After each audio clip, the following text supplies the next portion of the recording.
Hello and welcome to this episode of Hospitality Talks. I'm Katy Moses, founder and MD of CAM, and I'm joined today by Jez Galaun, who is the co-founder of Brixton Brewery. Jez, welcome to Hospitality Talks. Would you like to just explain to anybody out there who has not had the pleasure of drinking any of Brixton Brewery's products or meeting you, who you are? Sure, good morning. Thanks for having me. I'm one of the four co-founders of Brixton Brewery, and we're two couples that met in a bar in Brixton about 12 years ago now, and had this crazy idea to start a local brewery and rented a railway arch, started brewing, started delivering on foot to the local market, and all of a sudden we found that we were getting demand from our beers from all over London, and now, over the past 10 years, all over the country as well. And, we've grown very rapidly in that time. And we're now actually the UK's fourth largest craft brand in the UK on trade, which, just blows my mind whenever I hear that stat. Congratulations. So that's a lovely feeling, though, isn't it? That people have been wanting your product so much that you've climbed to that sort of heady heights within not too much time, really, when you really think about it.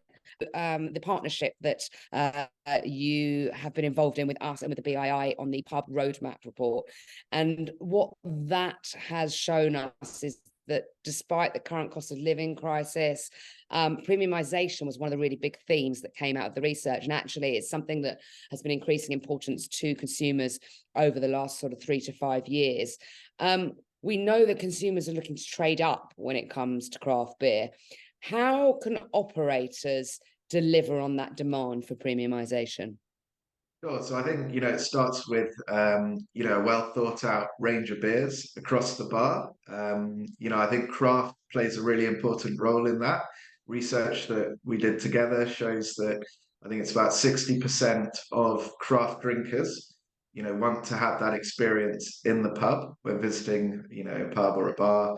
And, not just that, but when they do that, they're looking for, an exciting quality experience, something that they want to get them out of the house, so they're basically looking for, brands that are exciting, have an interesting story, have provenance, and that kind of thing. I think, obviously now, value for money is also important. But I think, what we found is, people are embracing quality so that when they do visit, they want to have, a really good quality product. They're looking for the premium experience when heading to the pub.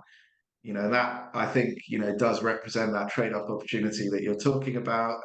The research also said that I think about 84% of consumers are willing to pay more for a trusted, well-made craft beer versus a mainstream beer, which is a great opportunity for operators. Yeah, I think that's a really interesting point for me, Jez, because the idea that craft beer is something that consumers will pay more for is a really powerful piece of information for operators. What do you think has been behind that acceptance of consumers to pay more for craft beer? I think that, we offer unique flavors. Brixton, we're always talking about making nicely balanced, approachable beers. So beers like our Cold Harbour Lager or Alliance Pale Ale are in familiar styles, but they have more flavour than a mainstream beer. So I think consumers, once they get that kind of taste for a bit more flavour, predominantly from the hops we use, and the malt, the better ingredients or the more ingredients that we use. I think they get hooked on that. I think also the distinctive branding, Yeah. the POS, the glassware, everything, every touch point that, we have with the consumer is really well thought through. And, I think these craft beers have a bit of a cool factor, and, people really are drawn towards that. Yeah, I think that cool factor is incredibly important, especially when you're talking about consumers that are possibly city-based. I think that idea of sort of finding something new, but something that's connected to where I'm from or where I live or where I work, I think is really important. But we also see that craft beer can be a little bit confusing to customers. I think it was 1 in 5 craft beer drinkers said that they are often overwhelmed by choice when ordering a craft beer. Why do you think that is? What is this sort of overwhelming feeling that they're getting, and what can we do as an industry to address that and to make sure that consumers don't feel overwhelmed or panicked when they're at the point of purchase? Well, so I think, craft has, over the last 10 years, certainly in our experience, has started as quite niche. And then there's a lot of breweries and a lot of choice and that kind of thing. And I think, it's about trying to communicate, train the staff, offer sampling, and that kind of thing, to give consumers an easy entry point into craft. Because I think, they are genuinely interested. And once they get past that barrier, then, they're curious to know more and that kind of thing. So I think it's about, working with operators to help guide their customers, support them, with whether it's digital tools or POS or training or sampling, you know, coming to the brewery, discovering, how the beers are made, I think is really interesting as well. So that consumers don't think that, oh wow, this is something new. It's actually an evolution on what, has always been, Yeah. traditional way of producing beer. And I think it's about offering accessible entry points. So, you don't have to go for, the most extreme beer, try something, a little bit more familiar in a style that you recognize. We'll obviously offer regular specials that are a little bit more for the craft cognoscenti, whether that be a sour or, a very hazy beer or something like that. But I think, it's about building knowledge together with your consumers, and driving their curiosity and keep them coming back for more. And that seems to be working well for us, at least. And I think, yeah, I totally agree. And I think that I'm currently reading Diary of a CEO, which I think I'm a bit late to the party because everyone else has already read it. But one of the points that he makes there is that if people can try something, they will more likely buy it. So I think that point of purchase trial is really important, and for them to be able to see, almost behind the curtain as to how it's made as well, to know that there is an authenticity there, whether that authenticity is in recipe or story or whatever it might be. Okay, well, a new year is nearly upon us. We are less than a month away from it now. What can we expect to see next from Brixton Brewery? What are you guys up to?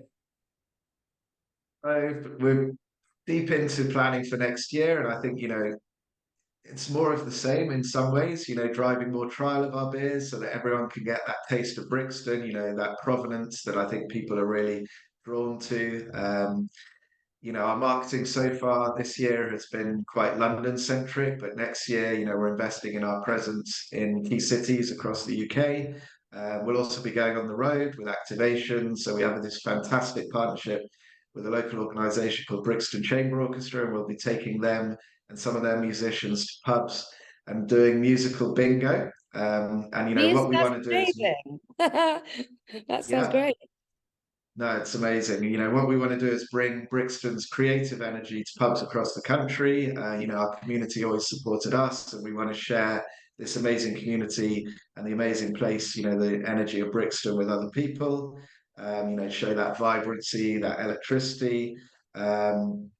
That I think, is about working with the operators as well to drive footfall, get people into the venues, supporting them with, these amazing experiences. Other things that are, really focusing on for next year are sustainability initiatives. We've just completed a carbon accounting exercise. We'll be issuing a impact report. We've just installed a CO2 recovery system in our brewery, which is pretty innovative for a brewery of our size. So it's about doing the right thing, by our customers, by our staff, by the planet, and just building on all the work of the last 10 years.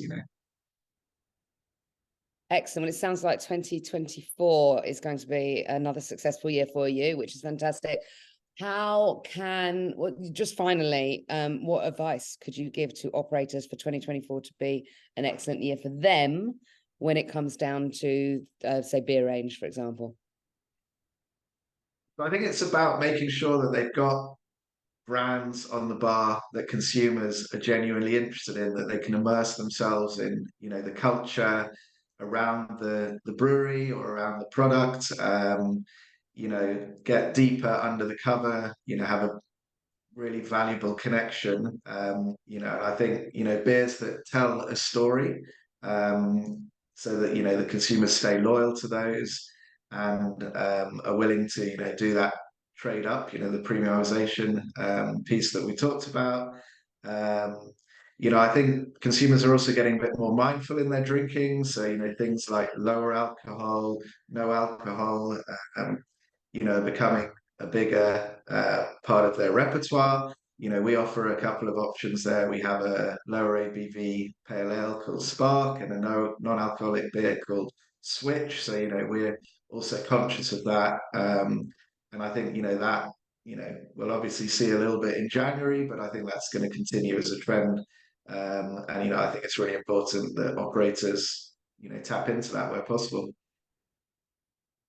Absolutely. And I think that the summary of that is that operators need to just keep that they're constantly giving them choice and value for money as well as quality. Jez, thank you so much for joining me for Hospitality Talks. It's really good to hear what Brixton Brewery are up to. And in the new year, I may well be coming down and doing a little tour of the brewery. I think that might be quite a nice thing to do. You're very welcome. Come and join us for a pint.